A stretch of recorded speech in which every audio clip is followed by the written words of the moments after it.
నమస్తే ఫ్రెండ్స్.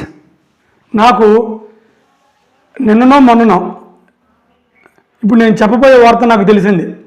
ఆ వార్త తెలిసిన దగ్గర నుంచి ఎప్పుడు వీడియో పెడదామా, ఎప్పుడు వీడియో చేద్దామా అని మనసంతా అలా అలా లాగేసింది. ఇంతకీ ఆ న్యూస్ ఏంటంటే, మన తెలుగు రాష్ట్రానికి సంబంధించిన మురళీ నాయక్ అని సత్యసాయి జిల్లా గోరంట్ల మండలం గడ్డం తాండ పంచాయతీ కల్లి తాండ గ్రామం అంటే మన తెలుగు కుర్రోడు. మన తెలుగు కుర్రోడు కంటే అని మనం అనడం కంటే కూడా మన తెలుగు పోరాట యోధుడు, మన భారత జాతి ముద్దుబిడ్డ పాకిస్తాన్తో యుద్ధం చేస్తూ 14 మందిని చంపి తను చనిపోయాడు. ఆ వార్త నాకు విన్న దగ్గర నుంచి కూడా మనసంతా ఇది ఎప్పుడు చేస్తానో వీడియో అని, ఆ కుర్రోడు ఈ పోరాట యోధుడు అతని గురించి ఎప్పుడు చెబుదామని మనసు లాగుతూనే ఉంది. దాని గురించి నేను కొంచెం 4 మాటలు చెప్పుకుంటాను. ఓకే ఫ్రెండ్స్, మ్యాటర్లోకి వచ్చేద్దాం. మీ అందరికీ తెలుసు మనకి యుద్ధం జరుగుతూ ఉంది. అక్కడ యుద్ధం జరుగుతూ ఉంటే అటు పాకిస్తాన్లో ఎక్కువ మంది చనిపోయారు, మన వాళ్ళు కూడా చనిపోతున్నారు. అయితే మన సత్యసాయి జిల్లా కల్లి తాండ గ్రామానికి సంబంధించిన మురళీ నాయక్ గారు కుర్రోడే 25 సంవత్సరాలు ఉంటాయి. గారు అని ఎందుకన్నానంటే, అతను నాకంటే చాలా చిన్నోడైనా సరే అతను చాలా గొప్పోడు. ఎంత గొప్పోడు అంటే 140 కోట్ల మందిని కాపాడుతున్న దైవాల్లో ఆయన ఒకడు. సోల్జర్స్ని మీరు సోల్జర్స్ అని కానీ, జీతానికి పనిచేస్తున్న వాళ్ళని కానీ మీరు అనమాకండి. 140 కోట్ల మందిని కాపాడుతున్న 15 లక్షల మంది లేదా 25 లక్షల మంది దేవుళ్ళు. అంత గొప్ప స్థాయి ఇవ్వాలి మనం వాళ్ళకి. సరే, మ్యాటర్కి వచ్చేద్దాం. యుద్ధం జరుగుతుందంట, కాశ్మీర్లో యుద్ధం జరుగుతుంది. కాశ్మీర్ బోర్డర్లో యుద్ధం జరుగుతుంటే మనోడు వెళ్ళిపోయాడు. యుద్ధం జరిగింది.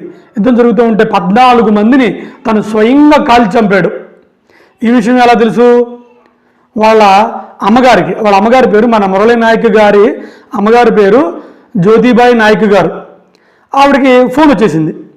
ఎవరో హిందీ వాళ్ళు చేశారు.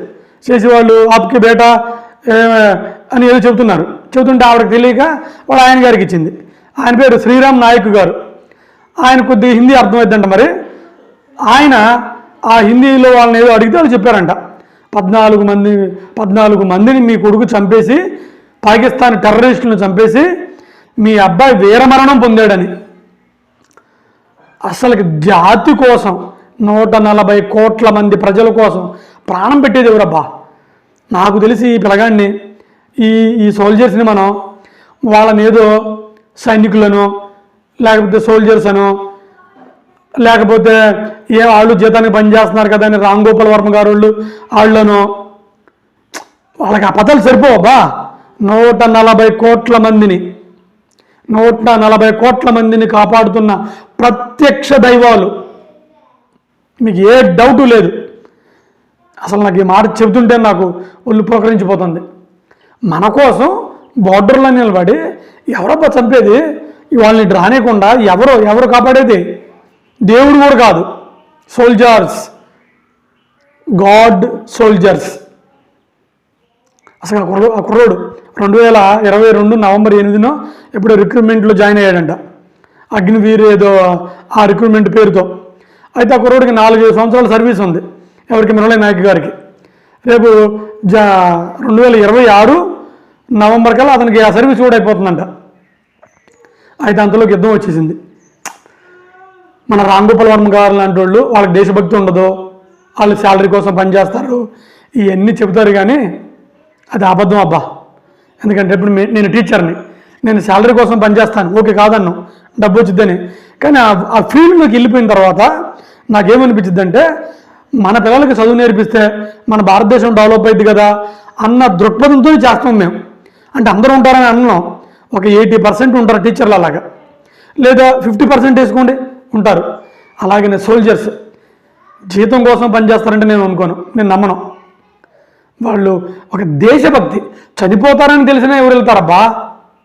అవసరమైతే 1 కోటి రూపాయలతో పక్కన చంపేయండి చంపేస్తున్నారు. కానీ చనిపోతామని తెలిసిన ఎదురెళ్ళి పోరాడే దైవాలు ఎక్కడ? కాశ్మీర్ బోర్డర్లో ఉన్నాయి. నాకు అసలు ఏం చెప్పాలో తెలియట్లే. అమ్మ జ్యోతిభాయ్ నాయక్ గారు, మీరు తండ్రి అయిన శ్రీరామ్ నాయక్ గారికి మీకు పాదాభివందనాలు. దేశం గర్వించకూడదు కన్నారు. మురళీ నాయక్ గారు, మీ ఆత్మ ఎక్కడున్నా శాంతించాలని కోరుకుంటాను. ఆయన మీ ఆత్మ శాంతించడం ఏంటంటే బాబు, దేశానికి ప్రాణం పెట్టిన వాళ్ళు మీరు, అద్భుతం. అసలు మీకు మీరే దేవుళ్ళు, మాకు మీలాంటి సోల్జర్స్ మాకు దేవుళ్ళు. మేము ఈ రోజున ఇక్కడ కూర్చొని ఏ 4 సొల్లు కోపులు చెప్పుకుంటున్నాం అంటే యూట్యూబ్లో, దానికి కారణం మీలాంటి వాళ్ళు, మీలాంటి జాతి బిడ్డలు. అసలు నాకు ఎంత ఒక రకంగా బాధ వేసింది. పాప మా తల్లిదండ్రులు బాధ చూస్తే గుండె తరుక్కుపోయింది. ఇంకొక పక్క ఒక నా గుండె, నా ఇంటికి రోమాలు నెక్కర పొడిచినాయి. అద్భుతం, మీరు అద్భుతం. మీ పేరెంట్స్ ఒక అద్భుతం. 14 మందిని చంపి తను ఎవరో లేరు అనుకుని తిరిగి వస్తున్నప్పుడు చాటు నుండి కాల్చి చంపేశారు. అది మన మురళీ నాయక్ గారి వీరత్వం. You are the knight, you are the soldier, you are the god who is protecting my India, who is protecting 140 crore people. అయితే నిన్న అనితమ్మ గారు వెళ్ళి మన హోమ్ మినిస్టర్ గారు ఒక 5 లక్షలు ఇచ్చారంట. చంద్రబాబు నాయుడు గారు, పవన్ కళ్యాణ్ గారు కూడా ఫోన్ చేసి అమ్మ మీకు అండగా ఉంటా ఉన్నారంట. చంద్రబాబు నాయుడు గారిని, పవన్ కళ్యాణ్ గారిని నేను ఒకటే రిక్వెస్ట్ చేస్తున్నాను, మీరు తలుచుకుంటూ చేయగలరు. ఆ తల్లిదండ్రులకి న్యాయం చేయండి. ఒక 5 లక్షలు సరిపో, ఇవ్వండి. ఎవరో గోడ కూలితోనో లేకపోతే ఇంకోటి చచ్చిపోయిన వాళ్ళకి 25 లక్షలు, 50 లక్షలు, కోటి రూపాయలు కూడా ఇస్తున్నారు. వాళ్ళ కుటుంబానికి ఇవ్వండి. మీ మనసు పెద్దది. చంద్రబాబు నాయుడు గారు, పవన్ కళ్యాణ్ గారు, వాళ్ళకి ఎంత సహాయం చేసినా తప్పు కాదు.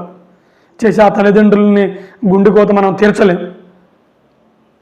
కానీ మన భారత సోల్జర్లోకి వెళ్ళాలనుకునే యువకులకి మీరు ఒక అద్భుతమైన మార్గం కల్పిస్తున్నట్టుగా మీ సహాయం ఉండాలి. అలా చేస్తారని మనస్ఫూర్తిగా కోరుకుంటూ నమస్కారం.